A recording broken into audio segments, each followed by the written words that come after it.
Hello, hello! Estamos aqui para mais um Pode Tudo da Pri. O meu convidado hoje é muito fora da caixa. Ele é cabeleireiro e hoje é um empresário global. Começou a sua vida muito novinho no Brasil, com muitos sonhos e muita determinação. A empresa dele hoje chama-se W Group. Ele é CEO e fundador e opera em mais de 50 nações. É isso mesmo que vocês ouviram. Os produtos da empresa dele estão em mais de 50 nações. Eu vos apresento o Vitor Vissati. Obrigada pela sua presença. Muito obrigado, um prazer estar aqui com você. Muito obrigado pelo convite. Estou muito feliz, muito lisonjeado de estar aqui compartilhando, né, um pouco da minha história. E vai ser muito legal. Espero poder somar aqui com o seu trabalho e vamos junto. Boa. Vitor, eu queria que você me contasse um pouquinho do início da carreira. É uma história inspiradora, eu já conheço, mas eu queria que as pessoas conhecessem também. Eu sei que muito novo você já tinha um sonho e já começou a colocar esse sonho em prática, não é? Muito novinho era cabeleireiro e decidiu imigrar para a América. Ou seja, é uma história de uma pessoa que tem muita coragem. Conta um pouquinho desse início, de como é que um cabeleireiro no interior do Brasil resolveu fazer da sua profissão e imigrar para os Estados Unidos da América. Bom, essa é uma parte legal, porque assim, eu tenho um grande amigo meu que a gente cresceu junto na zona rural, né? Na roça, como na a gente roça, na lida, como diz o outro, né? Aquele debaixo do sol e tal.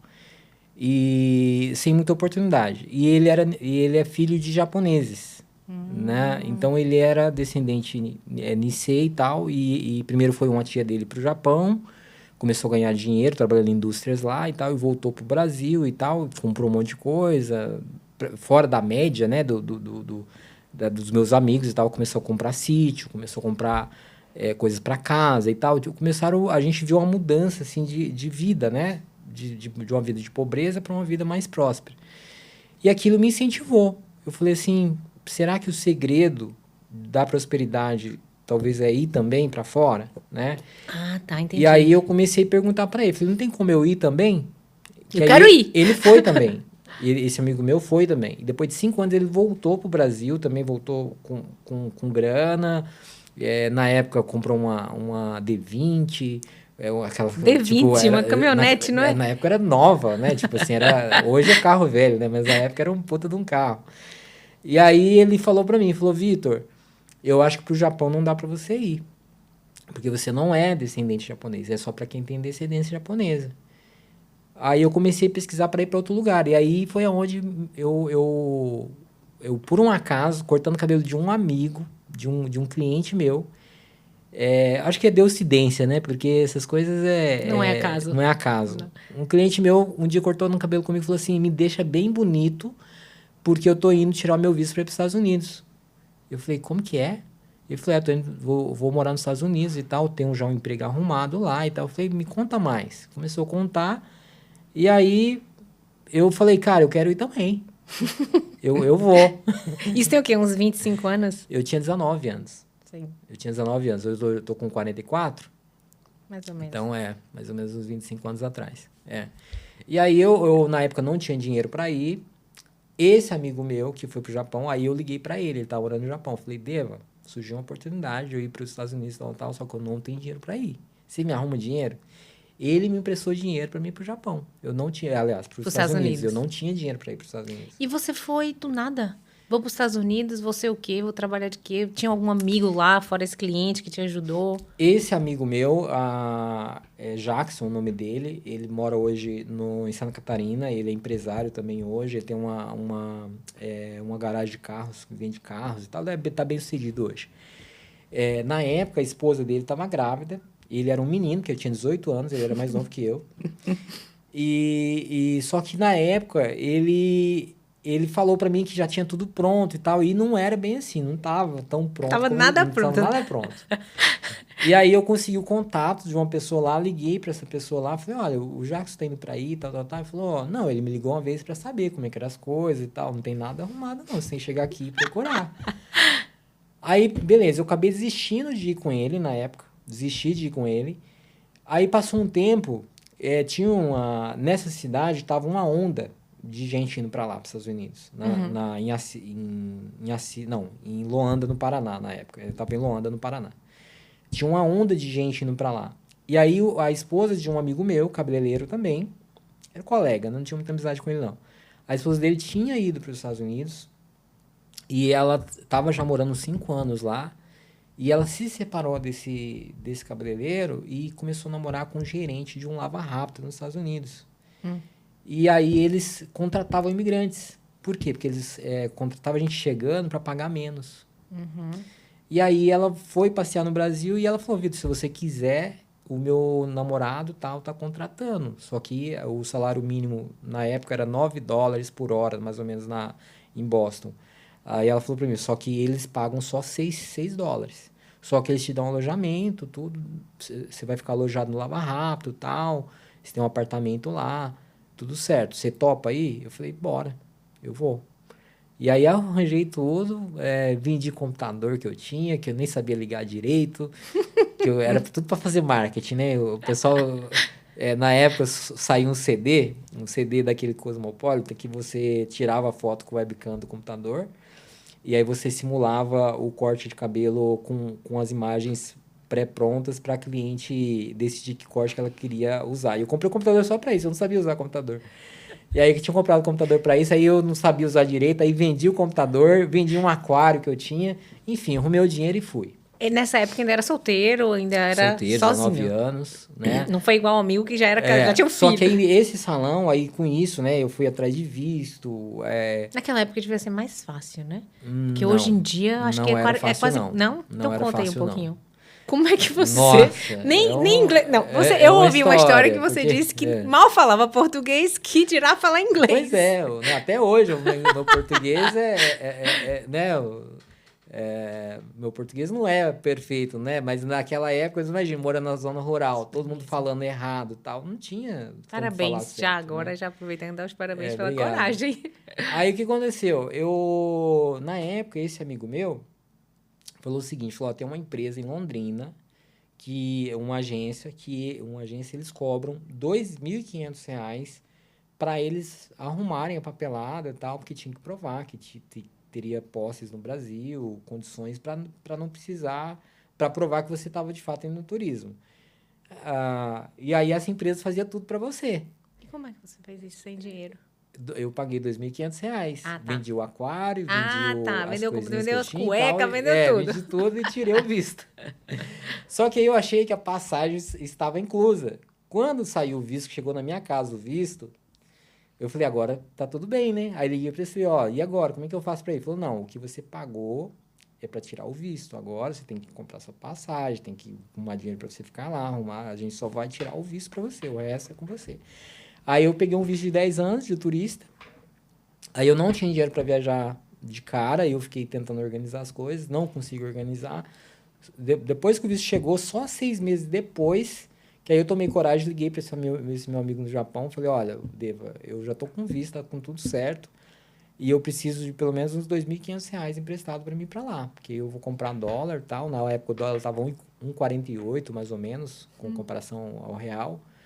Aí eu comprei, tipo, uma quantidade de dólares e tal, e fui com a cara e com a coragem. Aí fiquei, de fato, hospedado nesse alojamento, fiquei lavando carros, temperatura 5, 10 abaixo de zero, porque era Boston, então cheguei no mês de novembro, tipo assim, super inverno.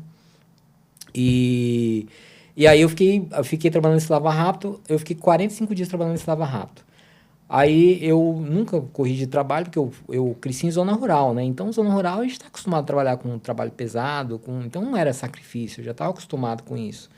Então, fiquei lá lavando os carros e tal, e aí fiz amizade com um brasileiro, né? E aí ele falou assim para mim, Vitor, ele era cozinheiro num restaurante, falou, Vitor, para você juntar dinheiro aqui, você vai ter que ter 2 empregos. Não tem como você juntar dinheiro aqui com um emprego só, ainda mais ganhando $6 por hora. Eu vou arrumar um restaurante para você trabalhar à noite. Você topa? Eu falei, bora. Tem que fazer o quê? Ele falou, dishwasher. Eu falei, pelo nome deve ser bom, né? Ele falou...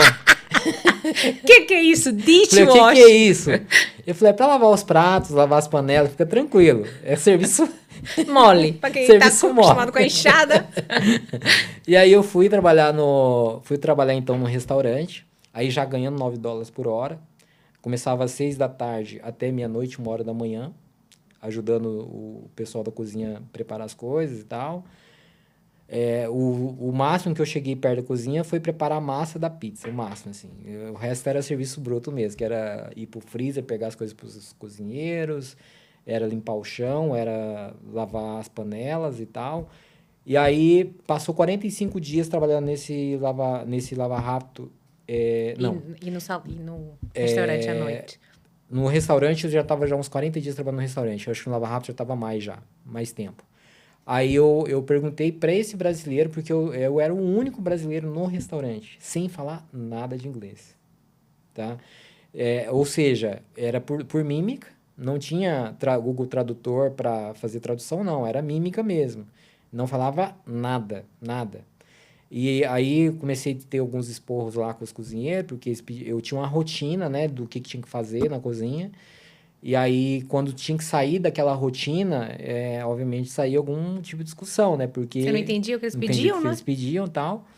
E aí eu perguntei para esse meu amigo, esse brasileiro que já estava lá há muitos anos, já morava lá há mais de 20 anos. Falei, olha, pergunta pro chefe se eu tô garantido, porque se ele de fato vai me contratar, eu vou sair do Lava Rápido para me procurar salão para trabalhar, porque eu não tô aguentando mais, tá difícil. Porque eu tinha que dirigir mais ou menos 1 hora do Lava Rápido até o local do restaurante. Aí saía meia-noite.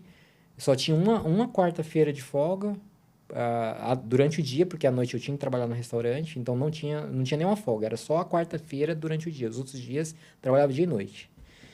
E aí esse meu amigo falou assim, Vitor, conversei com o dono do restaurante, ele falou que tá certo, você tá contratado, você é esforçado, ele gostou de você, só que ele só pediu uma coisa, aprende inglês, porque tá difícil lá sem inglês, vai ter que aprender inglês. Falei, a gente vai se virar, vamos se virando. Aí eu pedi as contas do Lava Rápido. Pedi as contas do Lava Rápido, falei com o gerente, aí arrumei um outro quarto alugado na casa de família, $400 o quarto. E aí o gerente, fiz amizade com o gerente do Lava Rápido, aí um dia ele falou assim, Vitor, eu tô indo para Hyannis, que é uma cidade vizinha, que a gente morava numa cidade chamada Falmouth, que é uma cidade mais de americano e tal.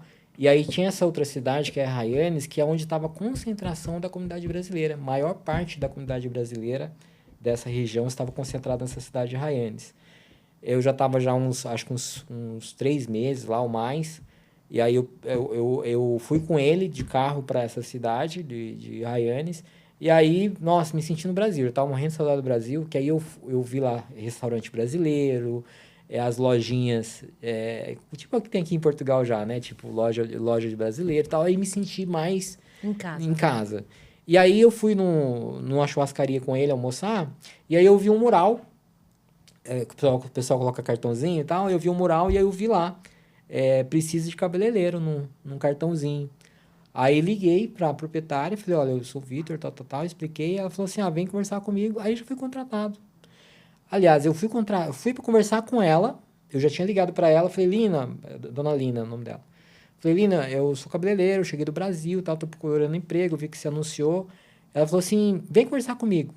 Tá bom. Cheguei lá, salão cheio de gente, tava cheio de gente no salão.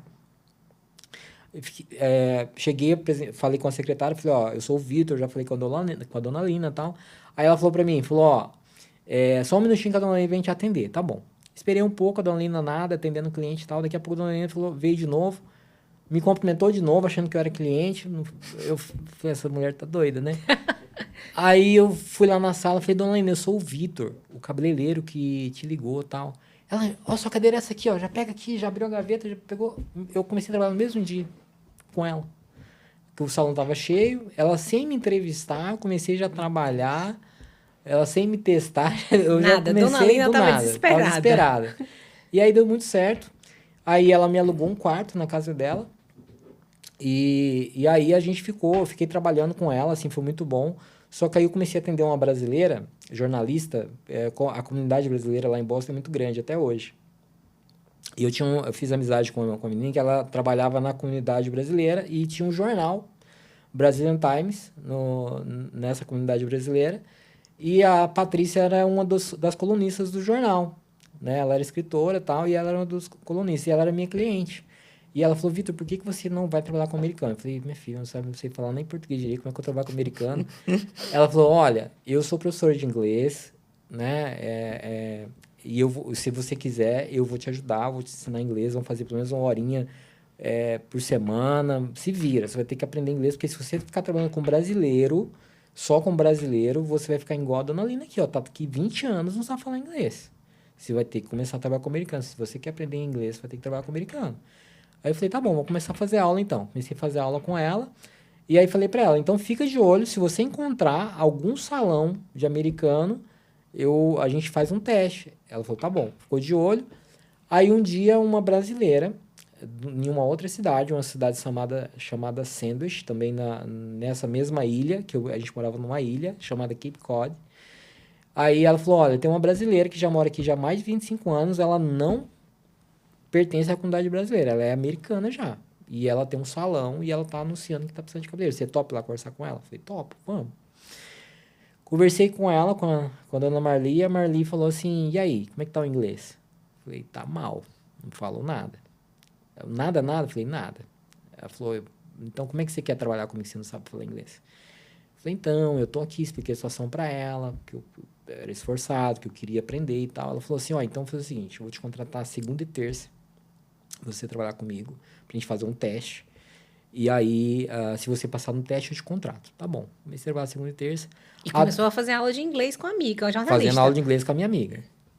Aí essa dona Lina, que eu morava com ela, alugava um quarto com ela, que era minha patroa, um dia me chamou e falou assim, olha, eu não quero que você trabalhe com outro salão. Você precisa ser exclusivo comigo. Eu falei, tá bom. Só que aí, quando eu arrumei com a Marli, eu lembrei que ela tinha falado isso. Falei, não vou falar pra ela, né? Vou ficar quieto. Aí ela um dia me perguntou, cheguei em casa, ela falou, Vitor, você tá trabalhando aonde? Eu falei, tô trabalhando num restaurante. Ui, dona Lina descobriu. Ela falou, mas que restaurante? E tal, começou a perguntar, né? Apertou de um lado, Aí apertou do apertou outro. de um lado, eu falei, tá bom, dona Lina, eu tô trabalhando com a Marli, que tem um salão em Sandwich, tá? Ela falou, ó, pega as suas coisas, sai daqui. Eu não quero você no meu salão, não quero você aqui, eu não quero. Eu falei, dona Lina, ela é lá em Sandwich, nem é aqui na cidade, é longe. É 2 dias por semana, eu preciso aprender inglês, ela vai me ensinar e tal. Ela falou, não quero saber, sai daqui. Não me deu nem chance de explicar. Tive que pegar minhas coisas, coloquei dentro do carro minhas coisas. Naquela época era super simples, podia ter ido para um hotelzinho barato, tal, sem noção, não tinha muita experiência ainda. Dormi a primeira noite no carro, num frio danado. No outro dia, fui por Orelhão, não tinha celular, fui por Orelhão, liguei para minha amiga Patrícia. Falei, Patrícia, ferrou. Dona Lina me colocou na parede, descobriu tudo e agora mandou embora. Tô sem lugar para morar e agora sem emprego. Ela não acredita. Onde você tá? Falei onde mais ou menos eu tava. Ela falou assim, tô indo aí. Foi lá, fomos num café conversar. Aí ela falou, você já falou com a Marli? Eu falei, não, mulher, acabou de estar fazendo teste comigo ainda. Como é que eu vou falar com ela? Ela, pera aí que eu vou ligar para ela. Ligou para Marli, explicou a situação por telefone para ela. Falou, vem aqui na minha casa. Ela morava na mesma cidade, eu não sabia que ela morava na mesma cidade. O salão dela era em outra cidade, mas ela morava nessa cidade. Aí fomos lá conversar com a Marli. Marli é um amor de pessoa, rígida, general, mulher general. Mas ela, na conversa, eu perguntei para ela, né, se estava certo já o meu emprego. Perguntei para ela se ela teria como me ajudar a arrumar alguma outra coisa para me trabalhar, porque eu não sabia se ela já tinha gostado de mim ou não. Aí ela falou assim, Vitor, não se preocupe, o seu trabalho está garantido, eu vou te contratar a semana inteira, isso é muito bom. Boa, que sorte. Sorte, e aí ela falou para mim, falou, ó, o meu marido, Lalado, o apelido dele, meu marido Lalado, tal, ele é construtor, ele constrói casas aqui e tal, e ele tem uma casa que ele aluga só para imigrante os quartos. E se você quiser, tem quarto lá para alugar. Falei, boa. Aluguei um quarto lá na casa do Lalado e tal, e fui trabalhar com a Marli. Começo, muito difícil, porque assim, eu até falei numa live minha essa semana, que acontece o seguinte, você imagina você indo num salão e você quer fazer uma transformação do seu cabelo. Uhum. E aí normalmente você não vai chegar e falar assim, eu quero tal corte ou tal. Às vezes você quer contar um pouco da sua experiência anterior ou do histórico do seu cabelo e tal. Então, assim, Não Você era não entendia as simplesmente, pessoas, né? não entendia. E a Marli, assim, foi uma mãe, porque ela teve muita paciência comigo, de fato. Eu fiquei trabalhando do lado da cadeira dela e ela começou a tirar 1 hora por dia do dia dela para me ensinar inglês, né? Ali as coisas do cotidiano, os nomes do corte, o nome das coisas. Então, ela foi uma mãe para mim, assim. Eu considero ela uma fada madrinha, assim, porque ela foi, além de uma grande mentora minha, porque eu passei a ser o super puxa-saco dela, porque ela tinha lá Eterno vários puxa-saco. funcionários, mas eu grudei nela porque eu vi a mulher super empreendedora, ela, né, É gente boa. venceu na América, ela era muito exigente com ela mesma, com a equipe, então ela me ensinou disciplina, porque eu não era uma pessoa totalmente disciplinada, né? Então ela me ensinou muito a questão da disciplina mesmo, chegar no horário, respeitar os horários do cliente, disciplina comigo mesmo, a minha higiene, tudo isso ela me ensinou muito. Então, ela de fato foi assim uma fada madrinha assim, na América para mim. E aí eu fiquei trabalhando com ela, eu coloquei uma meta, né? Isso é uma coisa legal também, que eu aprendi muito novo, né? Com 19 anos de idade, eu fui para lá com a meta clara, porque assim, eu queria juntar dinheiro para voltar para o Brasil e ter minha empresa, Boa. né? Então, Você foi com esse eu fui objetivo. com esse objetivo. E Então, quantos anos mais ou menos que você achava que ia. Quando você foi, você falou, vou ficar lá na América 5, 10, 2 anos, mais ou menos. eu pensei que ia levar uns 5 anos. E quanto tempo levou? 2 anos e meio Então você foi mais rápido o que do você que eu previa? imaginei, Porque o primeiro ano eu fiquei pagando dívida. Porque eu prestei dinheiro do meu amigo, eu acabei me enrolando com alguns compromissos no Brasil, porque eu tinha financiamento de carro, eu tinha comprado algumas coisas parceladas, então isso ficou em atraso, acumulou juro, Sim. cheque voltou, eu quebrei. Antes de ir Sim, para lá, eu quebrei. Então, eu tinha que pagar as dívidas antes. Então, eu fiquei 1 ano para pagar tudo isso e tal. E aí aconteceu uma coisa. Eu fui em 2019, né? O que aconteceu em 2021? Você lembra? 2020. 2021 as Torres Gêmeas caíram. Ah, 2001. 2001. 2001. Eu fui em 99, 2001 as Torres Gêmeas caíram. Aquilo virou um caos nos Estados Unidos. Eu estava lá também, eu morava em Ohio. Ah, é? Então você sabe o que eu tô falando, porque parecia que o mundo ia acabar. É que eu tava pensando em 2021. É verdade. Horrível. Parecia que o mundo ia acabar. Essa região que eu morava, em Cape Cod, tem uma base aérea no Cape Cod. Nessa cidade que eu morava, em Sanders, tinha uma base militar aérea dos Estados Unidos. Eu nunca tinha percebido nenhum caça americano descer ou subir, porque eles sempre saíram na maciota, então nunca percebi que tinha ali uma base aérea. No dia que derrubou a Torre Gêmea, quando o primeiro voo bateu na primeira torre, que começou a sair a notícia na televisão e tal, que tinha acontecido aquela tragédia e tal, me lembro como se fosse hoje. Eu estava tomando um café por lá de fora do salão, que era meus 15 minutinhos ali de break. E aí a minha patroa começou lá a chorar, e todo mundo chorando e tal, que tinha batido a primeira torre. Quando bateu na primeira torre, uns 5 segundos depois, parecia que o mundo estava acabando naquela região que eu estava. Por quê? Os caças começaram a sair em alta rotação, quebrou vidraças dos prédios lá onde a gente estava. O caça que saiu para derrubar o segundo avião que bateu na segunda torre, se ele tivesse saído 5 segundos antes, ele teria derrubado o segundo avião em área não populosa. Ele saiu dessa base aérea de onde eu estava. Uau. Trabalhando. Né? Então, ficou bem marcado para mim, porque foi uma tragédia, né? E no Cape Cod, tem 2 pontes só que entram no Cape Cod, nessa ilha. E aí, na época, assim, começou a sair muitos rumores, colocaram bomba nas pontes, aí exército lá interditava tudo, procurar essas bombas e tal, virou um caos. Aí eu pensei que ia colocar tudo a perder, eu cheguei a pensar em voltar pro Brasil nessa época, eu não tinha guardado dinheiro ainda, eu estava, inclusive, sentindo muita falta do Brasil, mas eu decidi ser forte mesmo, falei, não, eu vou segurar a onda e vou ficar, porque eu preciso, não cheguei no meu objetivo ainda. E aí decidi, então, ficar, né? Decidi ficar. E aí foi onde muita coisa mudou. Eu comecei, de fato, ganhar muito bem, porque eu já tinha passado o período do início ali que está formando clientela, tal, então eu já tinha passado esse período difícil, né? Então eu já tinha feito bastante amizade com os clientes, já tinha clientes que confiavam em mim e tal. Então eu estava ganhando dinheiro, estava ganhando média de 4 a 4.500 dólares por mês. E no Brasil era uma fortuna. Tipo, no Brasil, na época o dólar estava uma média de 1,48, 1,50, mas mesmo assim era mais que no Brasil, né? Era uma fortuna. Aí, o que eu fiz?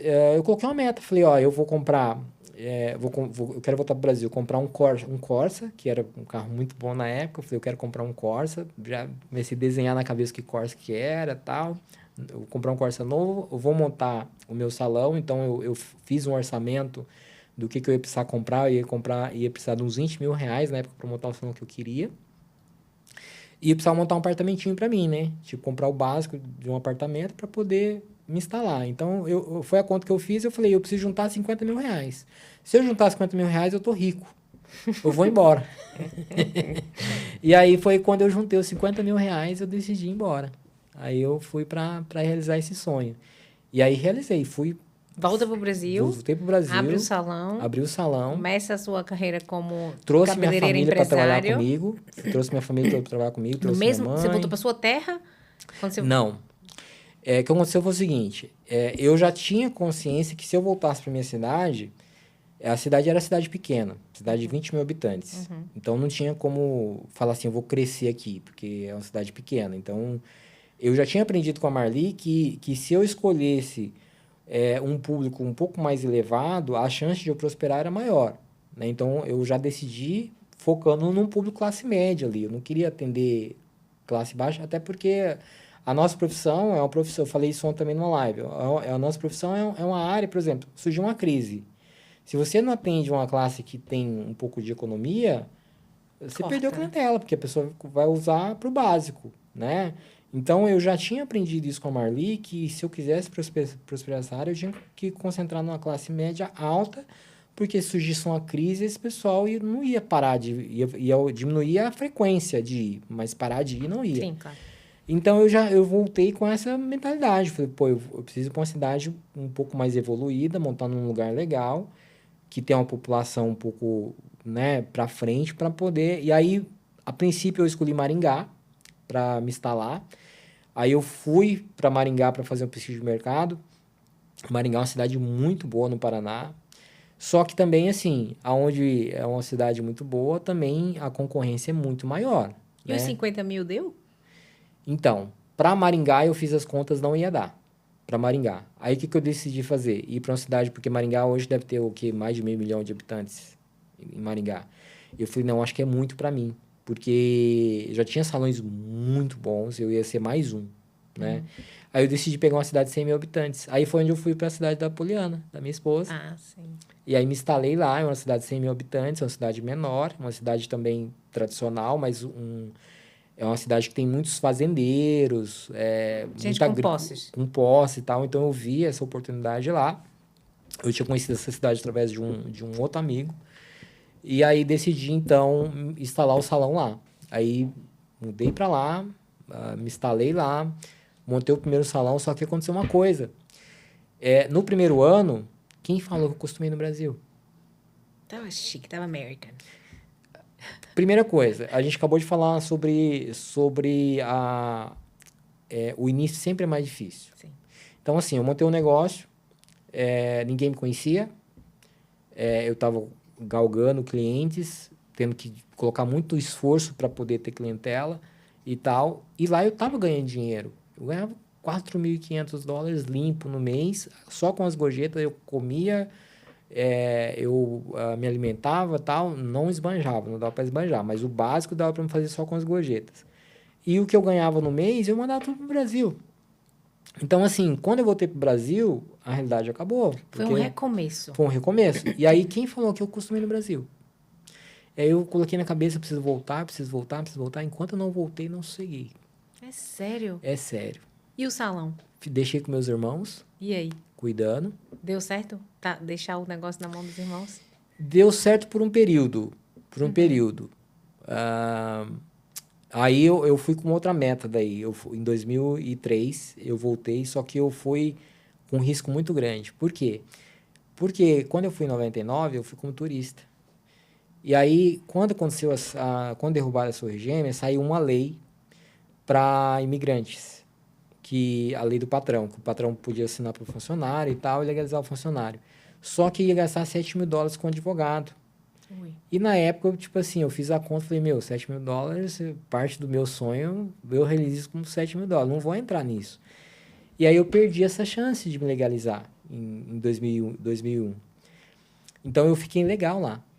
Eu cheguei a ficar ilegal. Eu tinha um contrato de trabalho, venceu, não renovei e tal. E aí eu corri risco de voltar e não consegui entrar. Então, o que eu fiz? Eu me programei, falei, eu vou arriscar tudo, eu vou deixar aqui o salão montado e tal. Juntei dinheirinho da passagem, mais uma economia, e falei, eu vou arriscar, voltar. Só que naquela época não tinha WhatsApp, naquela época você perdia o contato com as pessoas, porque não tinha a comunicação fácil que tem hoje. Né? Era mais difícil, né, a comunicação. Pelo menos para mim. Né? Era para todo mundo, né? Então, eu perdi o contato com meus clientes, eu perdi o contato com a Marli, né? Para ligar do Brasil para lá era super caro, tal. Eu perdi o contato com ela. Então, eu falei, eu vou arriscar. E aí, eu arrumei um trabalho, eu liguei para a franquia Jaque Janine, eu sabia que eles tinham montado uma unidade em Miami. E aí, me propus a trabalhar para eles lá. E aí, me colocaram em contato lá com a dona do Jaque Janine de Miami. E aí ela falou, ó, se você quiser vir para cá, a gente legaliza, a gente contrata e tudo bem. E aí eu arrisquei, então, ir para lá. Só que aí, na entrada para os Estados Unidos, eu não podia falar que estava indo trabalhando, indo para trabalhar. Eu falei que estava indo a turismo. E seu inglês nessa época já estava melhor? Já me comunicava. Ok, boa. Já me comunicava ao menos isso, né? Para passar na polícia. Já estava me comunicando um pouco, já. Aí, quando eu passei na polícia, eles me barraram. E aí? Você voltou? Não, aí eles falaram pra mim, o que você tá vindo fazer? Aí eu arrumei toda uma história, né? Um evento que eu ia, tal, de cabeleireiro e tal. Aí eles falaram assim, mas você não saiu daqui do país. Pra gente constar que você tá aqui ainda. E você, what? Aí eu falei, não, como é que eu tô entrando, né? Tô entrando. Aí ele falou, então, mas você tá indo pra onde? Eu comecei a questionar. Aí, normalmente, quando você entra nos Estados Unidos, eles te dão 6 meses de permanência. Como ele ficou desconfiado de mim, ele me deu 15 dias só de permanência. Aí fui lá para Miami para explicar para minha patroa, né? Eu falei, ó, só tem 15 dias. Ela falou, Vitor, não vai dar tempo pra gente entrar com o processo, porque o advogado tem que arrumar o caso, tal. Aí ligou para o advogado foi lá conversar com a gente, advogado de imigração. A advogado falou, ó, não tem como, 15 dias não dá tempo de entrar com o processo. Vai ter que ir pro Brasil e voltar. Para ver se você pega 6 meses. E aí, se você pegar 6 meses a gente dá tempo de a gente entrar com todo o processo. Aí eu falei, eu não tenho dinheiro para o Brasil, de novo. Falei, o dinheiro está contado, não tem como ir para o Brasil. Porque eu tinha dinheiro para comprar um carro, levei um dinheiro para comprar um carro e tal, tipo assim, para me organizar lá também, né? Eu falei, ó, se eu for pro Brasil, eu vou ficar aqui no perrengue aqui, né? Porque eu vou ter que usar o dinheiro do carro, vou ficar dependente dos outros. Eu falei, não, eu não, acho que não vale a pena. Aí ela falou assim, então eu não posso ficar com você aqui no salão. E aí, Jaque Janine foi pro espaço? Foi pro espaço. Ainda assim, ela foi muito bacana comigo, me deixou ficar uns 2 meses lá, para mim, pelo menos, recuperar um pouco do dinheiro que eu tinha gasto com passagem e tal. Foi muito bacana comigo. Uns 3 meses, acho que eu fiquei lá, morando em Doral. Não foi muito legal morar lá em Doral. Aí fiquei uns 3 meses lá, aí comprei uma caravana, não sei se você já viu aquelas caravanas dos Estados Unidos, e fui dirigindo para Boston. 23 de Miami pra Boston. 22 horas dirigindo. E aí cheguei lá na casa da Marli. O que você tá fazendo aqui, menino? Eu voltei, tô aqui de novo. E aí, tem emprego para mim? Meu Deus, Santa Marli. Fada. Aí ela falou, claro, você é meu filho, vamos trabalhar. Aí comecei a trabalhar com ela de novo, vai acontecer uma coisa.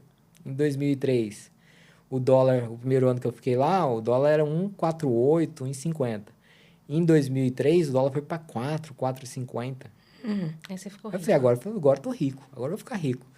Aí, ó, pauleira de novo, arrumei meus empregos de novo. Aí a Lina me empregou também, os americanos, você morou lá, né? Quanto tempo você morou lá? 1 ano, em Ohio. Que hora que americano janta? Já não lembro. Janta muito cedo, né? Americano janta muito cedo. Então, o salão da Marli, 6 horas, estava fechado. E verão, por exemplo, agora que 6 horas está de dia, saí do salão da Marli e ia pro salão da Lina. Trabalho até meia-noite. Aí de novo, juntava 4, 5 mil dólares por mês. Eu mandava isso pro Brasil, vezes 4, vezes 5. Aí eu já aumentei a minha visão de sonho, né? Falei, não, agora eu vou construir meu imóvel. Eu quero uma franquia, porque eu tinha trabalhado na franquia de Jaque Janine. Aí vi lá a sistemática e tal. Falei, eu quero uma franquia para mim e tal. Aí voltei pro Brasil em 2003 com uma ideia de ter franquia. Construí o meu imóvel, um prédio de 600 metros quadrados. Em cima ia ser a escola para treinar os cabeleireiros. E embaixo o salão, montei um apartamento em cima também para mim morar. E aí esse salão fez sucesso. Esse salão a gente tinha 40, cheguei a contratar 40 pessoas. Esse salão existe ainda? Não, fechei ele em 2008, quando eu fiz a transição de carreira para o setor de cosméticos, em 2008. Foi quando eu conheci a Poliana, né? A Poliana veio trabalhar comigo, conheci ela. E aí a Poliana engravidou em 2008. E aí meu sonho é que minha primeira filha, nascesse nos Estados Unidos. Aí falei pra ela, Poli, você topa? Era uma menina, né? Tinha 18 anos de idade. Ela. Topo. Falei, você topa morar nos Estados Unidos? Ela falou assim, mas como assim? Eu falei, lá é legal, tal, vamos pra lá. Ela falou assim, mas eu grávida e tal. Eu falei, eu tô meio cansado dessa área, eu acho que eu vou mudar de área. Aí ela falou assim, mas tem certeza? Eu falei, eu vou na frente, eu vou fazer um curso lá, que eu já estava estudando sobre importação, exportação e tal, né? Já estava meio que dedicando um tempo para isso. Eu falei, eu acho que eu vou migrar para essa área de importação e exportação, ou talvez vir um mambeiro aqui, levando coisas do Brasil para os Estados Unidos, trazendo coisas dos Estados Unidos para o Brasil. Aí ela falou assim, mas e aí? Eu falei, eu vou fazer um curso lá, é um curso que eu achei aqui, um curso muito bacana em Miami. E se der tudo certo, a gente vai para lá então, e aí você vai ter o filho lá. Aí em 2008 eu fui então para os Estados Unidos, de novo. Fiz esse curso, era um curso assim que foi muito bacana, um curso voltado para esse tema, né, da importação e exportação, e também criação de negócio, como empreender nos Estados Unidos. Então já foi voltado para negócio, né? E foi em Miami, né, o curso pela Câmara de Comércio de Miami, que foi promover esse curso. E aí só tinha gente grande lá, pra você ter ideia, tinha diretor da Odebrecht no evento, eles tinham acabado de construir, a Odebrecht tinha construído o aeroporto de Miami. Então, assim, só tinha gente graúda lá e eu era o mais pequenininho lá no evento lá.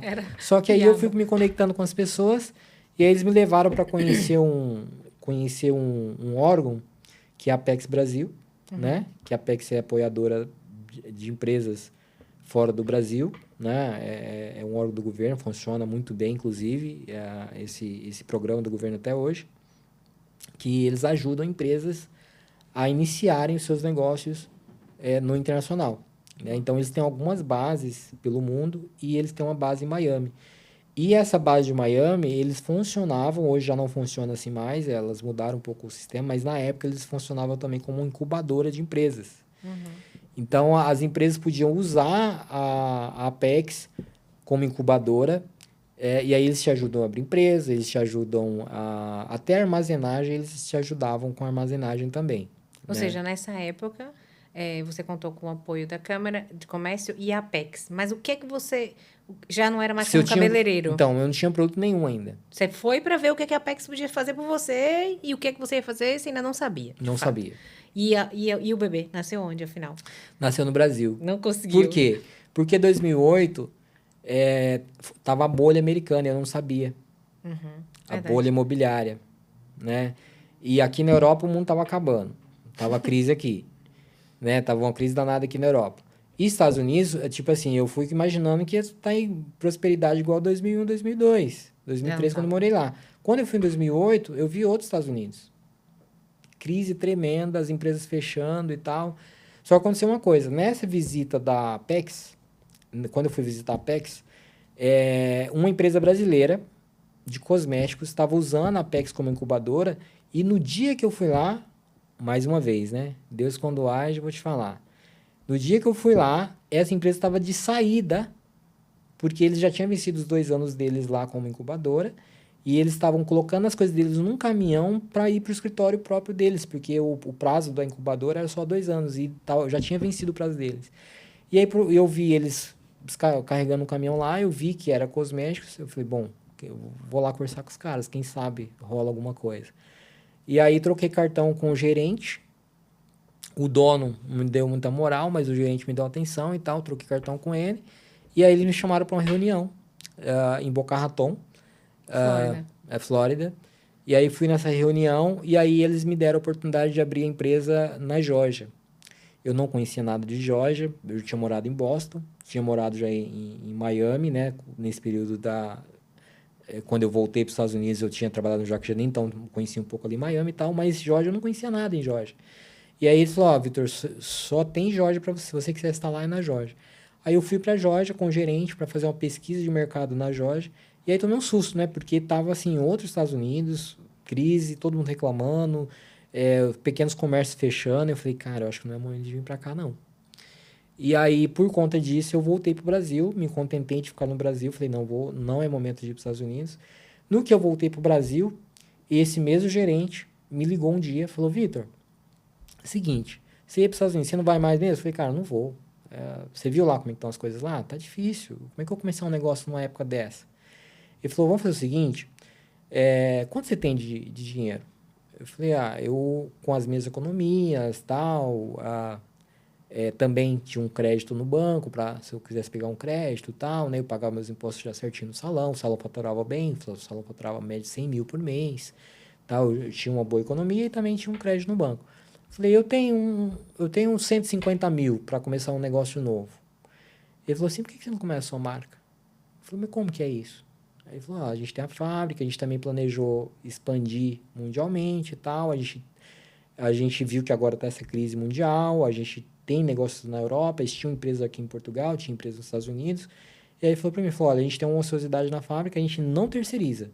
Mas como a gente gostou de você, vimos o seu jeito, se você quiser iniciar um projeto com a gente vai te assistir. Aí me chamou para uma reunião em São Paulo, em Alphaville, tinha um escritório em Alphaville. Fui me reunir com eles. Em 2 meses o projeto iniciou. Nós iniciamos a primeira empresa de cosméticos, a Visati Hair. Ela existe ainda, né? Uma empresa que existe ainda. Você perguntou um pouco antes de onde que veio o W, né? Sim, o W Group. W Group.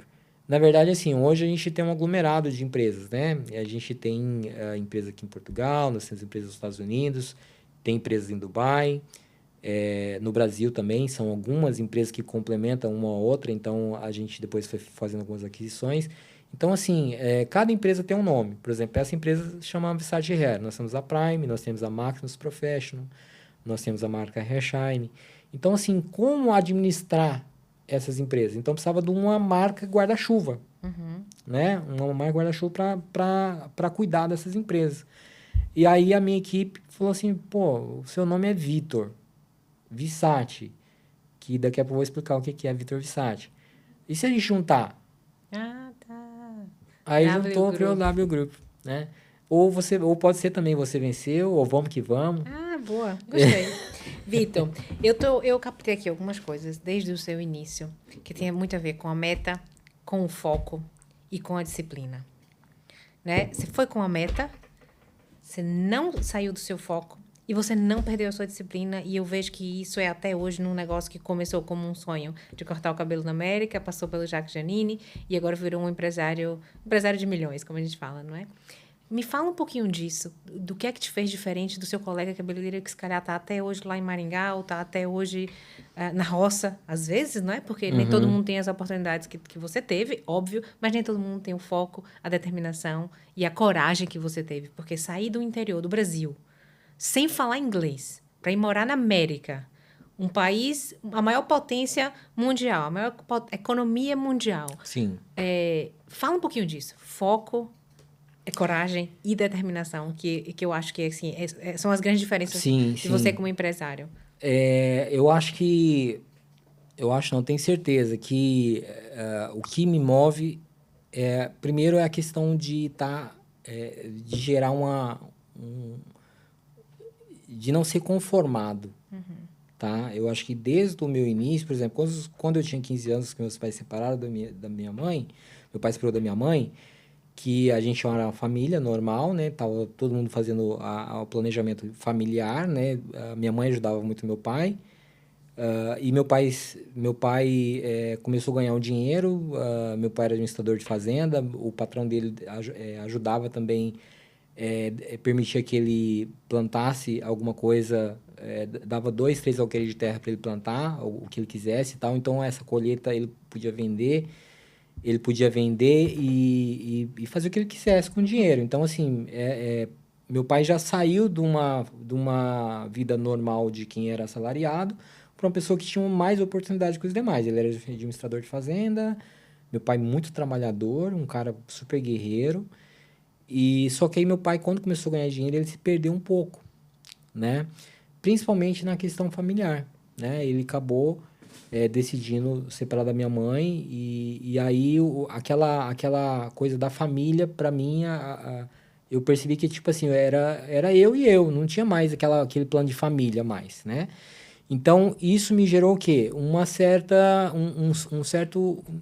Eu passei a ser uma pessoa inconformada comigo mesmo, no sentido de eu preciso cuidar de mim, eu preciso fazer o meu, eu preciso sair dessa situação. Então, o primeiro sentimento foi de sair daquele sentimento de sobrevivência, né? Eu preciso sobreviver, né? O primeiro foi sobreviver. Só que, olhando eu já tentei pensar um pouco nisso, de por que eu me tornei um cara mais fora da curva. Aconteceu uma coisa, eu sempre fui muito fácil de fazer amizade. E aí eu sempre fui muito proativo nas coisas. Mesmo quando eu trabalhava com meu pai na zona rural, eu era muito amigo do filho do patrão, então eu frequentava a casa do meu patrão, então eu via coisas na casa deles que eu não tinha na minha casa. E eu olhava e falava assim, peraí, parece que eu não pertenço a essa classe, parece que eu queria estar na outra classe. Então, assim, essa experiência, você se permitir, você ter outra experiência e você querer viver aquilo, te dá um sentimento de inconformidade.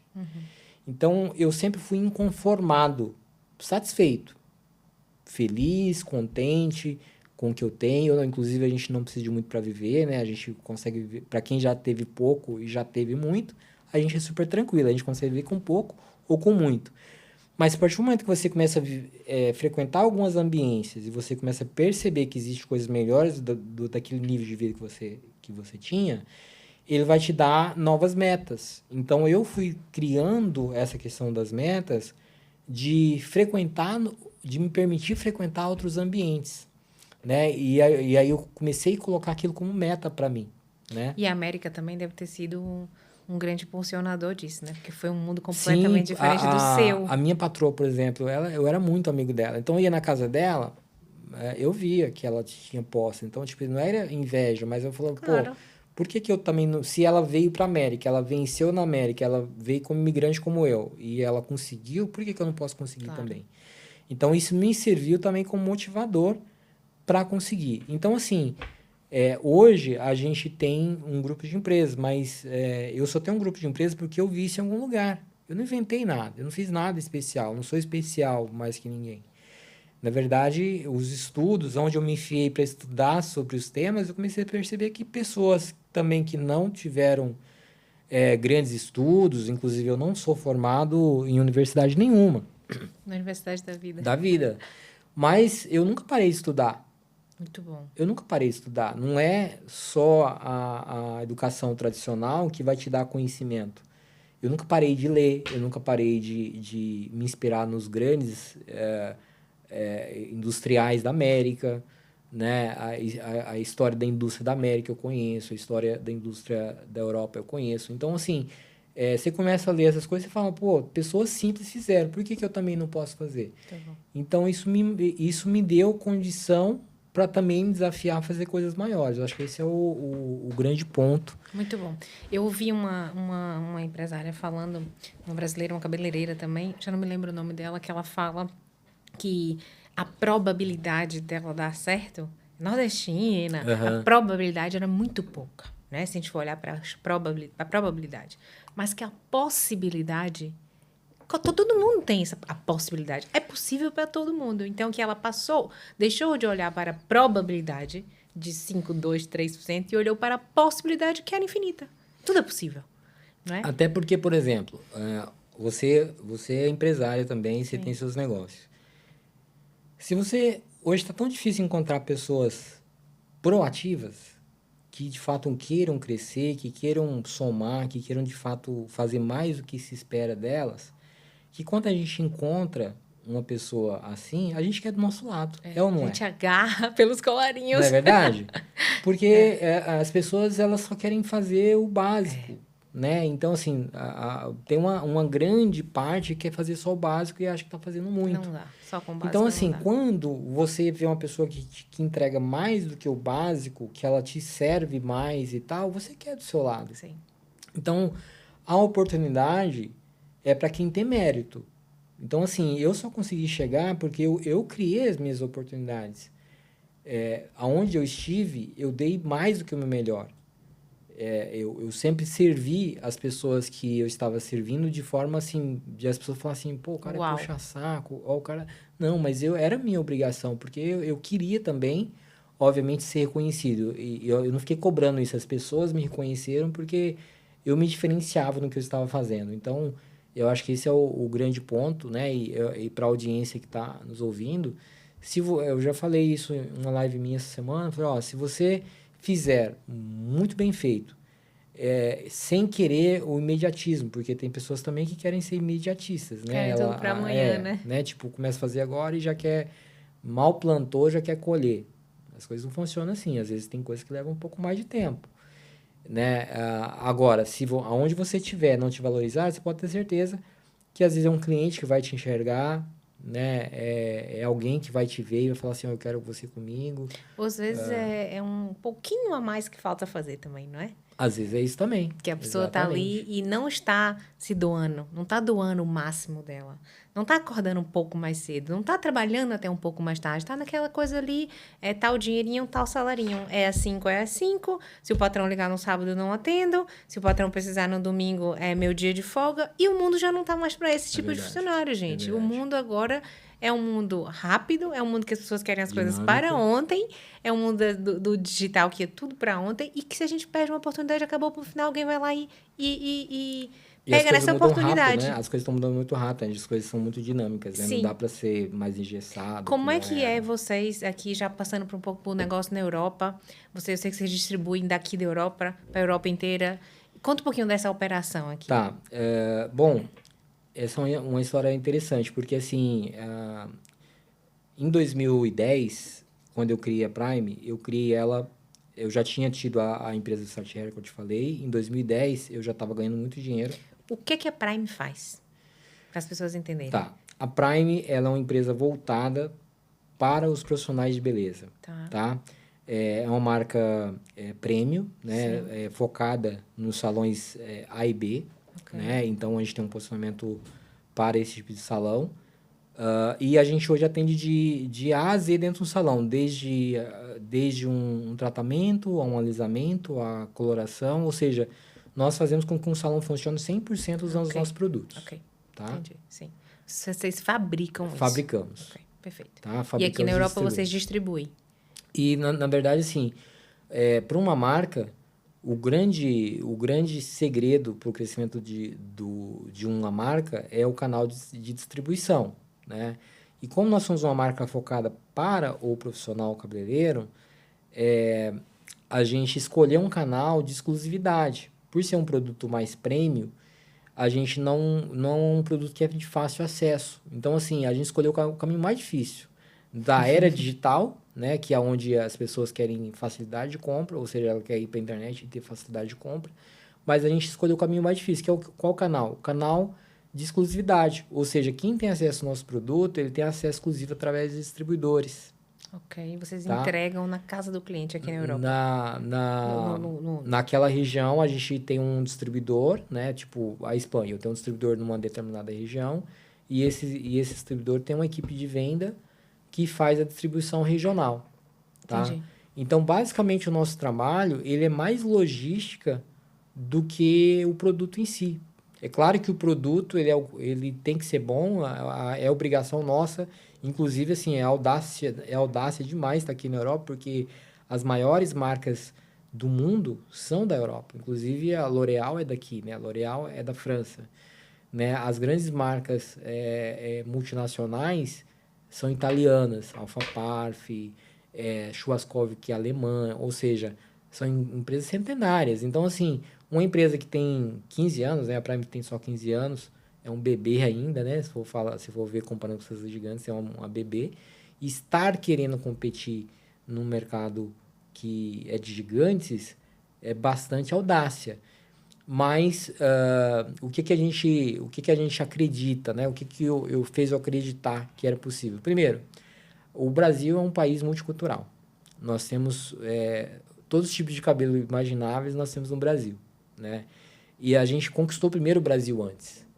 Né? Então, como que a gente chegou na Europa? Conquistando o Brasil primeiro. A gente conquistou o Brasil, fizemos um bom trabalho no Brasil. Eu foquei nos Estados Unidos primeiro, porque eu não conhecia outro lugar, então eu só conheci os Estados Unidos, foquei nos Estados Unidos primeiro. Preparei a empresa toda para os Estados Unidos. E quando eu fui entrar na América, eu tive alguns obstáculos. Gente, que a gente falou agora, eu tive dificuldade de contratar gerente, eu tive dificuldade de formar uma equipe lá e tal, era mais longe para administrar. E aí aconteceu uma coisa, em 2014, eu mirando para os Estados Unidos, apontei o canhão para os Estados Unidos e fui mirando para lá, e aí o tiro saiu pela culatra, porque eu mirei para lá e acertei lá no Oriente Médio. Meu Deus, mas como? Como é que... Porque assim, o que parece pra você ser muito simples, se você conta que tá no Oriente Médio, que tá em 50 países, até pra mim, que tô muito envolvida em muitos negócios, é uma coisa assim, é muito difícil, Vitor. É muito difícil você não falar o idioma, não dominar a cultura do país. Eu imagino que o Oriente Médio deve ser uma loucura em termos de cultura. Se aqui na Europa a gente já sente um baque na cultura de Portugal, imagina no Oriente Médio. Sim. Mirou nos Estados Unidos, foi para o Oriente Médio, virou para Portugal, distribui para... Então, depois que eu fui para o Oriente Médio, que eu nunca imaginei que dava para vender alguma coisa no Oriente Médio, eu não tinha essa noção que dava para vender para lá, que eu fiz a primeira venda para Oman, que foi o primeiro país que comprou o meu produto, e eu peguei um voo e fui para lá para conhecer, fui cagando de medo, porque eu não sabia o que ia me encontrar lá. Que eu fui para lá e aí eu comecei a fazer negócio com os árabes e tal. Eu falei, meu, se dá para vender aqui, deve dar para vender em qualquer lugar, porque se aqui o povo anda com o cabelo coberto, né? Nem imaginava que o povo aqui tratava cabelo, porque o cabelo fica tudo coberto. Eu falei, se aqui deu para vender, deixa eu conhecer a Europa. E aí eu conheci a Europa através das minhas clientes ricas, porque eu atendia madame no meu salão no Brasil. Então, assim, madames trabalhadoras, né? Claro. Tipo, advogada, juíza, promotora, de cargos mais elevados. Então, assim, esse pessoal vinha para onde nas férias? Europa. Então, de onde que eu conheci a Europa? Das fotos das minhas clientes. Eu fui para a França, eu fui para a Itália e tal. Só que a pessoa que vem para turismo, onde que ela tira foto? Nos lugares turísticos. Então, assim, não dá para você entender se dá para vender nesses lugares ou não. Eu vi aquelas ruazinhas de paralelepípedo e falei, ninguém deve comprar nada aí, né? Né? E aí, quando eu fui para o Oriente Médio, eu vi que dava para vender lá, aí eu resolvi vir para a Europa explorar, no sentido de ver se dava para entrar aqui no mercado europeu. E aí eu comecei a vir para a Europa para investigar a Europa.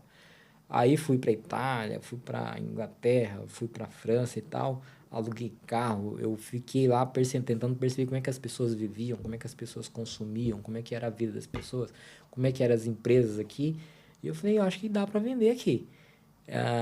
Eu vi muito parecido, né, com o perfil microempresário, microempreendedor, não era só as multinacionais, né, atuando aqui. Tem microempresas, tem pessoas comuns tentando vencer na vida. Eu falei, por que não vender? É igual o Brasil. O Brasil também é isso. O Brasil é gente querendo vencer na vida, que tem um pequeno negócio, uma pequena empresa, tá lá, às vezes é uma empresa familiar e tal. Eu vi isso aqui também. Eu falei, acho que tem tudo para dar certo.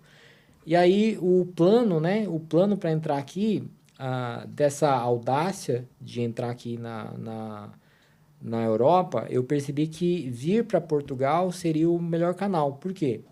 Fala português, né? Existe um incentivo de exportação aqui, então o governo apoia a exportação de Portugal para outros países da Europa.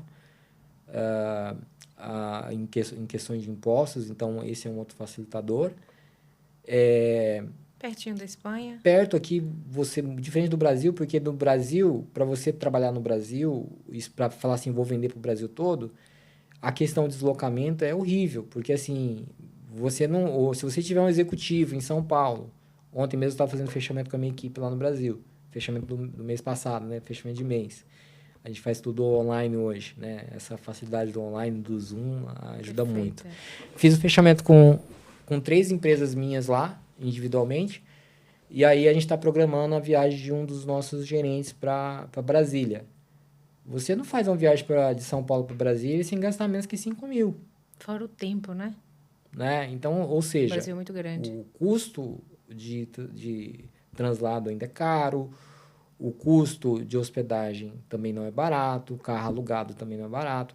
Então, assim, eu percebi que aqui na Europa a questão do deslocamento era muito mais barato, a questão de hospedagem também, não comparando com o Brasil, é mais barato. Enfim, eu fiz essa conta e falei, aqui vai ser muito mais fácil. Nós temos 29 países aqui para explorar, né, na comunidade europeia, onde tem esse tratado europeu. Então, é claro que é um desafio, né, porque, na verdade, o que acontece é o seguinte, a gente não exporta, a gente internacionaliza a nossa marca. Então, a Europa tem esse grande desafio que é o quê? Eu quero vender para a Itália, eu preciso falar italiano, eu preciso ter o meu material em italiano, eu preciso vender para a Alemanha, eu preciso ter meu material em alemão. Eu vou vender para a Inglaterra, eu tenho que vender com material em inglês. Eu vou vender para a Polônia, eu tenho que falar polonês. Ou seja, o grande desafio, diferente do Brasil, que fala português no Brasil inteiro, é que aqui a gente tem que adaptar a marca para cada país. Né? Então, esse é um desafio. É um desafio. É um desafio. E o comercial também é um desafio? Colocar essa malta para vender isso nesses países todos? Arrumar gente que fala inglês, que fala francês, que fala italiano. Eu acho que assim... ou com inglês você consegue se virar? Com inglês a gente consegue se virar bem, mas é claro que dependendo, né, se o cliente não se comunica em inglês, tem países aí que tem cliente que não fala inglês, aí você Google Tradutor, tem que se virar, né? Hoje ainda tem essa facilidade, né? Mas a gente tem funcionário que fala francês, a gente tem funcionário que fala árabe, nós temos funcionários que fala italiano, né? Então, a gente consegue se comunicar com boa parte dos países aí. Quantos funcionários você tem hoje aqui te apoiando? Aqui, nós já chegamos a ter mais. Agora, a gente está com mais ou menos uns 15 ou 16 E eles dão apoio para toda a Europa. Nesse momento, é desenvolvimento da área comercial e logística, né? Então, a gente importa os produtos para cá, né? Eu comecei a vir para cá e abri a empresa aqui no Porto. Primeiro fui para Lisboa, não me identifiquei muito com Lisboa. Aí eu tinha uns amigos aqui no Porto, aí vim, amei o Porto, falei, eu acho que eu vou me instalar aqui. E aí, como a minha vida sempre foi viajar muito, né? Eu tive sempre esse problema de estar ausente com a minha família, né? Porque minha esposa é uma guerreira, porque querendo ou não... Palmas para a esposa. Palmas para a esposa, porque querendo ou não, assim, não é fácil para ela também, né? Sei. Tipo, eu sou o executivo da empresa até hoje, então...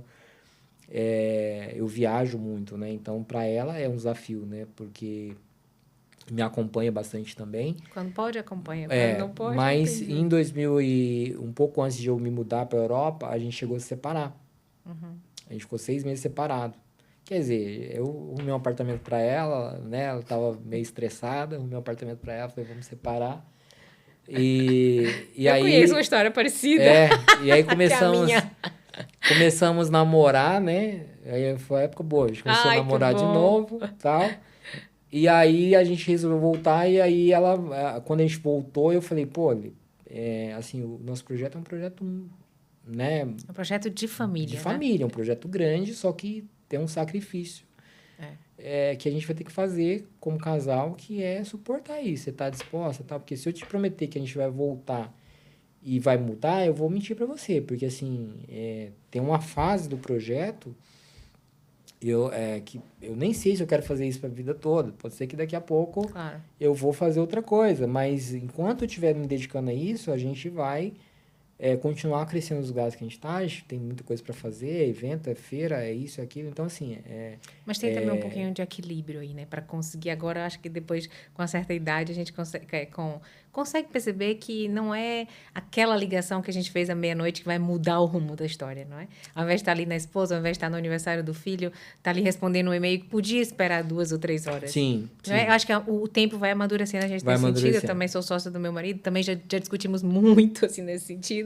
Já tivemos muito próximo de uma separação efetiva, mas acho que com o tempo a gente aprende que tem coisas que dá para esperar. O negócio é importante, sim, mas o negócio sem a família não faz sentido. É verdade. Não faz sentido. De que Não faz. adiantaria o Vitor estar aí rodando o mundo, 50 países, a árabe, Marrocos? Você é sua mulher sem suas filhas, não é? Que são o seu grande tesouro. É verdade. Vitor, o que é que você poderia falar aí para a gente finalizar? Um pouquinho de impacto social. Você era um homem da roça, que se transformou num grande empreendedor, num grande empresário, passou por todas essas dificuldades e hoje é um homem de sucesso. Como é que você inspira as outras pessoas? Eu vi que você agora faz mentoria. Como é que você inspira e como é que você ajuda as pessoas? O seu lado social, o seu lado... eu sei que vocês ajudam, sua mulher me ajuda na associação, mas o que é para você, Vitor? Esse homem que veio da roça, repetindo, como é que você inspira as pessoas e o que é que você faz para ajudar essas pessoas que querem também, que sonham como você, não é? Tá. Acima de tudo. Bom, acho que o trabalho social começa dentro da própria empresa, porque assim, a gente tem um propósito de desenvolver a nossa equipe para uma alta performance. Então, a gente já tem isso na veia de transformar a própria equipe em pessoas de alta performance. Então, esse é o primeiro impacto, ou seja, mostrar para a equipe que é possível, com meritocracia, você ir para patamares mais altos. Esse é o primeiro trabalho. O segundo trabalho por exemplo, hoje, indiretamente, né, a gente emprega pelo mundo mais de 5 mil famílias, né, entre distribuidores e famílias que tiram o seu sustento negócio, né? Através do nosso negócio. Então, não deixa de ser um trabalho social, porque, querendo ou não, se as pessoas tiram o sustento através desse trabalho, não deixa de ser um trabalho social. Além disso, a gente está sempre participando, de alguma maneira, de alguma ajuda comunitária. Por exemplo, agora aconteceu essa questão do Sul, Sim. Lá no Brasil.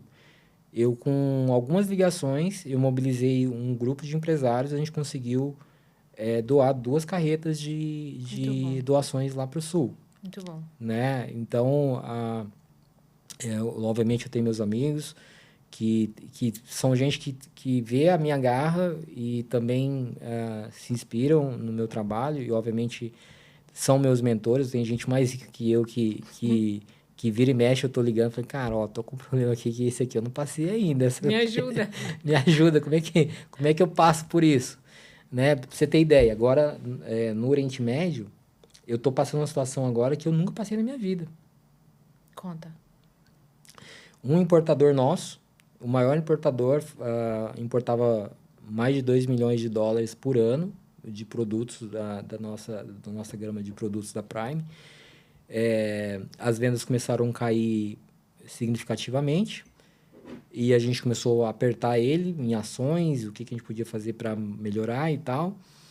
E o ano passado descobrimos que ele falsificou os nossos produtos, fez a garrafa na China, plagiou totalmente o nosso produto e aí justificou a venda caindo. Né? Ele está vendendo o produto fake. Estava misturando o fake junto com o original e vendendo no mercado. Né? E ganhando dinheiro por fora. E ganhando milhões usando o nosso nome. Como é que vocês descobriram? Primeiro foi a questão da queda, né? Porque acho que ele abusou e começou, tipo assim, de 2 milhões caiu para 600 mil de venda. É o olho gordo das pessoas, né? E aí chamou a atenção, a gente começou a perceber, tipo assim, o que está acontecendo, né? Olhando para o mercado está com produto e a venda caindo. E aí a gente começou a investigar e descobrimos tudo. E agora estou com um caso numa corte em Dubai. Eu sou residente em Dubai também, tenho minha empresa lá. Mas eu levei ele para a corte, ele corre risco até de ser preso, porque o que ele fez é muito grave. Então, esse tipo de situação é assim, eu nunca imaginei que eu ia passar por uma situação como essa, dentro do que eu estou fazendo. Né? Então, a gente já está com um planejamento de marketing para reaver isso. A gente... Aliás, ele falsificou, mas o nosso produto ele é muito peculiar. A qualidade, a gente nunca abriu mão de qualidade, ele pecou na qualidade. A gente começou a ter reclamação no mercado da qualidade que estava chegando. A gente achou que era problema de lote. A gente chegou a checar se o nosso lote estava com problema, porque dificilmente dá problema no lote. A gente tem um sistema de controle de qualidade muito grande. E aí começou a aumentar demais as reclamações. A gente pegou o produto para verificar. E vocês pegaram o produto fake? Pegamos o produto fake para analisar, achando que era verdadeiro. Porque ficou igual, Gente, igual uma meu falsificação da Louis Vuitton, assim, sabe? O cara fez Cara de um plágio, assim, que se você não olhar bem nesse, você não Até você percebe. que é dono não percebeu Eu falei, que era teve falso. produto, eu falei, parece que tá melhor que o nosso. Gente, o cara tem mérito, hein? Sim. Fora de brincadeira, o cara é muito malandro, né? Muito malandro, na muito lata, na dentro lata. da empresa, Dentro da empresa. sendo distribuidor, sendo seu parceiro, sendo dono do Não, negócio. pior que dentro isso. de porta. Pior que isso. A gente tava num impressionante. grau de amizade de passar final de ano junto, assim, de levar minha família pra lá. A gente passou Natal junto, eu com a família dele e tudo. É feio. Nossa, É feio. foi assim, feio. traumático. É uma assim. história para as pessoas ouvirem, mas é uma história nada louvável. E aí foi onde eu decidi, né, abrir a minha mentoria, porque assim, eu já vi empresas brasileiras que fica tentando pescar, né, através das minhas redes sociais, como é que o Vitor fez e tal, tem uns aí que ficam tentando pescar alguma coisa e tal.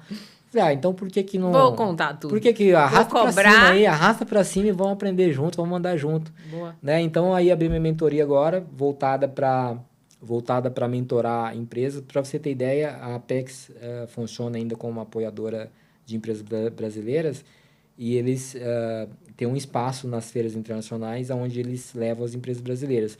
Só que a maioria das empresas brasileiras vão totalmente despreparadas para essas feiras. Então, como que você vai para uma feira, você gasta um caminhão de dinheiro, porque você não gasta menos que $25 mil para participar de uma feira, para ir lá com um balcãozinho, para colocar os seus produtos, você não gasta menos que $25 mil.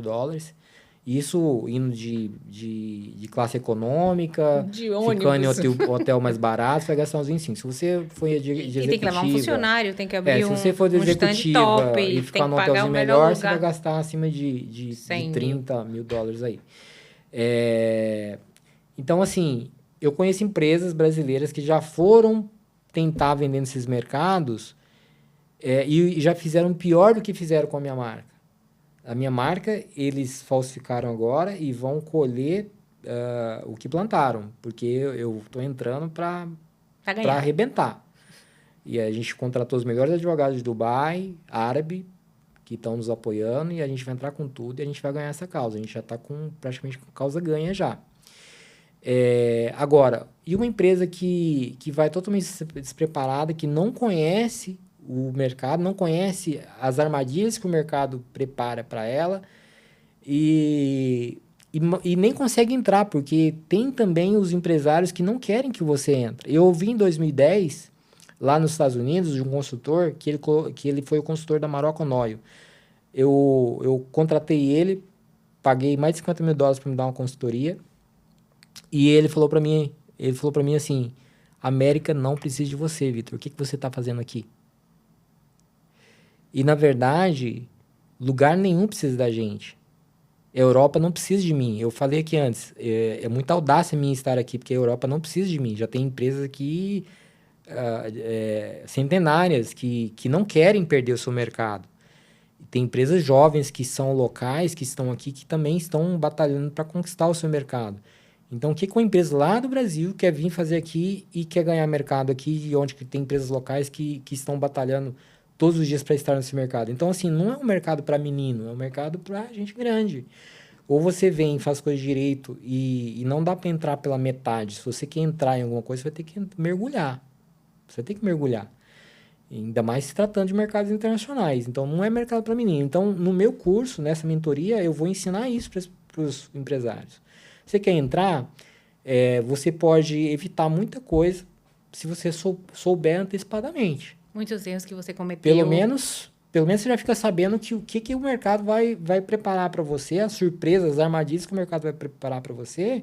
E se você souber com antecedência, você pode, pelo menos, esperar o que pode acontecer. Agora, dura quando você não espera o que pode acontecer.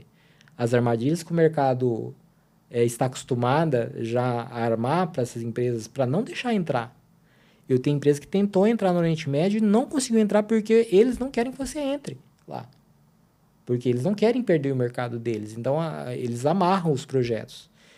E às vezes as pessoas não sabem. Às vezes aparece uma pessoa lá vestida de branco, né, tal, fala que é shake, e a pessoa acredita, faz um contrato, e daqui a pouco você não consegue nem enviar produto para lá, porque eles amarraram o seu projeto. Acontece muito isso lá. Tá? Então... É só para peixe grande, né? Não é para sardinha. Mas assim, se você souber pelo menos algumas particularidades, Claro. O mercado é você grande. tem espaço. Sim. Tem espaço. Tem espaço porque tem gente fraca no mercado. Sim. Tem gente amadora no mercado. E tem gente que não quer trabalhar como as pessoas, como então, assim, batalhador quer. Se você for um pouco melhor que eles, você vai ter espaço. Mas não dá para ir, eu vou só enviar e vou vender. Não dá. Você vai ter que também fazer um trabalho, você vai ter que também ajudar a adaptar a marca, você vai ter que estar presente com o seu cliente. Eu estava vindo para cá, eu não paro de falar com meus clientes lá. Eu estou indo para o Irã agora no próximo mês. É minha próxima missão, já é a segunda vez que eu estou indo para lá. Eu imaginava que eu ia vender para o Irã um dia. O Irã é um país totalmente fechado, né, isolado do mundo. A mídia vende que é um país perigoso, que é um país... e, de fato, o Rio de Janeiro também é perigoso, né?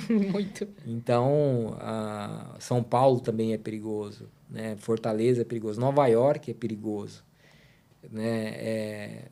Só o Porto que não é perigoso. Lisboa, se você deixar também sua bolsa no carro do bobeiro, vão também quebrar e vão levar a sua bolsa. Então, assim, todo lugar tem os seus perigos. Agora, como que você pode ter os seus aliados? O meu cliente, liguei agora para o Irã, ele falou, Vitor, você é meu convidado, você está em casa. Então, assim, a gente está sempre com bons parceiros, os bons parceiros e muito bem acompanhado para ir aonde a gente pode ir, estar onde a gente pode estar e evitar os lugares que de fato são perigosos, evitar de fato os lugares que pode gerar algum perigo para a gente. Mas... Tem uma frase do João, o dono da CIMED, a farmacêutica que está muito em alta no Brasil agora, João Abid, acho que é esse o nome dele, ele fala que o sucesso não aceita preguiça. Eu vejo muito isso em você, te dou os parabéns pela sua coragem, pela sua garra, pela sua luta. Espero que inspire muitas e muitas pessoas, porque você é fora da curva, ponto, não é? Mas você está naquela possibilidade que acho que todo brasileiro não pode deixar de sonhar. E quando te olho na rede social, eu tive uma vida completamente diferente, tive oportunidades e te olho e falo, uau, que homem, que história, obrigado, que mulher, que família. Obrigado. Por isso, obrigada por ter vindo. Eu espero que as pessoas adorem. Fiquei emocionada de ouvir e espero que as pessoas gostem mesmo, tá? Muito obrigado. Estou muito feliz de estar aqui. Espero poder voltar mais vezes. Com essa sua agenda que está no Irã, no Iraque, no Dubai, no Brasil. Cada fase dessas dá para escrever um livro, porque, de fato, tem muita coisa para transmitir para as pessoas. Porque, assim, para você ter ideia, o nosso grupo, o ano passado, a gente chegou muito próximo dos 40 milhões de reais, né? Todas as empresas juntas, todo aglomerado de empresas, a gente faturou isso. Então, assim... então como que é? O Vitor nada numa piscina de dinheiro? Não. É a energia que isso gera de fornecedores, de empresas que hoje conta 20%, 30% do seu faturamento através da nossa empresa. De famílias, de jovens sonhadores. De pessoas impactadas. Né? A gente, de fato, tem feito um trabalho muito enérgico pensando... de fato, deixar um legado, né? Deixar um legado bonito, né? Então, hoje a gente está construindo uma outra fábrica muito bacana no Brasil, uma fábrica bastante tecnológica, mais tecnológica do que a gente tem hoje. A gente tem incentivado, né, outras empresas também buscar essa veia empreendedora, né, de possibilidades. Inclusive, por isso que eu estou lançando a minha mentoria, né? Muito agora, bom. De como você pode também levar o seu projeto para o internacional ou até mesmo pensar em sair da sua zona de conforto por exemplo, como que eu posso expandir para sair da minha cidade? Porque quando você fala de ganhar o mundo, você precisa ganhar primeiro a sua cidade, né? E às vezes você não está conseguindo ganhar nem seu bairro.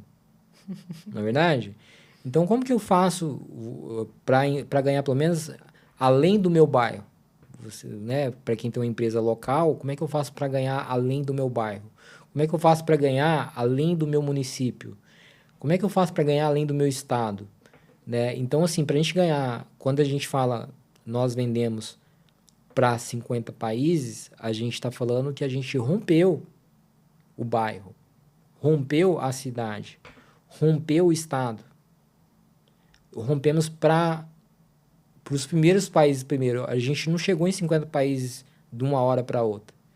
A gente teve que romper de um a um e desse um a um aprendendo, também errando, acertando. E é isso que você vai aprender no meu curso.